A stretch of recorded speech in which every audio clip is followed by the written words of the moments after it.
पश्चिम उत्तर प्रदेश में इलाहाबाद हाईकोर्ट की बेंच स्थापना करने की मांग को लेकर एक बार फिर वकीलों ने आंदोलन शुरू कर दिया है। मुरादाबाद में इस आंदोलन की शुरुआत पीली कोठी चौराहे से की गई। साथ ही सरकार को चेतावनी दी गई है कि अगर बेंच नहीं तो वोट नहीं। आंदोलनकारियों ने कहा कि वो पश्चिमी यूपी में हाईकोर्ट की बेंच लेकर रहेंगे। वरिष्ठ अधिवक्ता आनंद मोहन गुप्ता के मुताबिक पश्चिमी उत्तर प्रदेश में हाईकोर्ट बेंच के लिए लंबे समय से अधिवक्ता संघर्ष कर रहे हैं, लेकिन किसी भी सरकार ने उनकी मांग को नहीं सुना, जिसकी वजह से मजबूरन अधिवक्ताओं ने यह निर्णय लिया है कि अगर पश्चिमी यूपी में हाईकोर्ट की बेंच नहीं बनती है तो वह मतदान नहीं करेंगे, यानी बेंच नहीं तो वोट नहीं। वहीं अधिवक्ता वैभव अग्रवाल ने कहा कि काफी वक्त से पश्चिमी यूपी में हाईकोर्ट की बेंच स्थापना की मांग की जा रही है, लेकिन उस पर सरकार की तरफ से कोई सुनवाई नहीं है। सड़क से लेकर संसद तक यह मुद्दा बना हुआ है कि संसद में भी इस पर चर्चा चली है।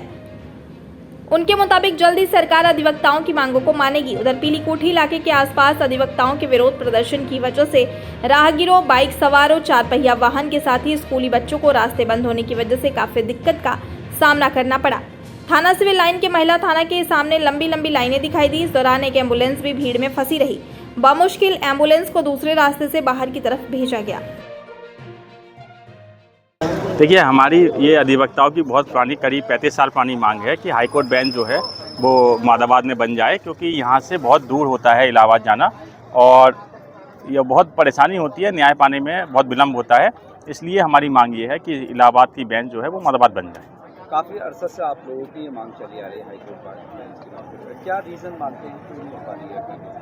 देखिए, ये राजनीतिक रीजन इसका हो सकता है, लेकिन इस पर चर्चा चल रही है और सदन में भी ये चीज़ विचाराधीन है और जल्दी बेंच मुरादाबाद में बनेगी। उत्तर प्रदेश हाईकोर्ट बेंच संघर्ष समिति पश्चिम उत्तर प्रदेश के आह्वान पर आज का ये आंदोलन था हमारा, और इस आंदोलन में मुख्य मार्गों को, मुख्य चौराहों को घेरने का प्रोग्राम था, सरकार का ध्यान आकृष्ट करने के लिए कि जो हमारा 40-45 साल पुराना ये आंदोलन है ये अभी सशक्त है और सरकार को हमारी मांगें माननी पड़ेंगी। बहुत छोटे छोटे राज्यों में हाईकोर्ट की कई बेंच हैं, जिसमें महाराष्ट्र में अगर आप देखें नागपुर है, औरंगाबाद है और एक नई बेंच वहाँ पे अभी बनाई गई है। इसके बावजूद भी राजनीतिक कारणों से उत्तर प्रदेश और पश्चिमी उत्तर प्रदेश को इस बात से वंचित रखा जा रहा है कि गरीबों को न्याय मिल सके। एक तरफ सरकार ग्रामीण न्यायालय की स्थापना कर रही है और दूसरी तरफ 700 किलोमीटर दूर, यहाँ से लाहौर ज़्यादा नज़दीक है और इलाहाबाद हाईकोर्ट ज़्यादा दूर है। इस बात पर सरकार का ध्यान नहीं है। तो हमारी मांग ये आम जनता के लिए है और आम जनता की लड़ाई है। हम इस लड़ाई को कामयाब करके रहेंगे। ये हाईवे आपने इसे ब्लॉक किया था? हमारे हाईकोर्ट बेंच के स्थापना की संघर्ष समिति जो है उसी के आह्वान पे ये हमने हाईवे जो है ब्लॉक किया था। बेंच नहीं तो वोट नहीं। ये बिल्कुल निश्चित किया गया है संघर्ष समिति की मीटिंग में कि अगर सरकार हमारी इस मांग को नहीं मानती है तो जो भी सत्ताधारी पार्टी होगी हम उसका विरोध करें।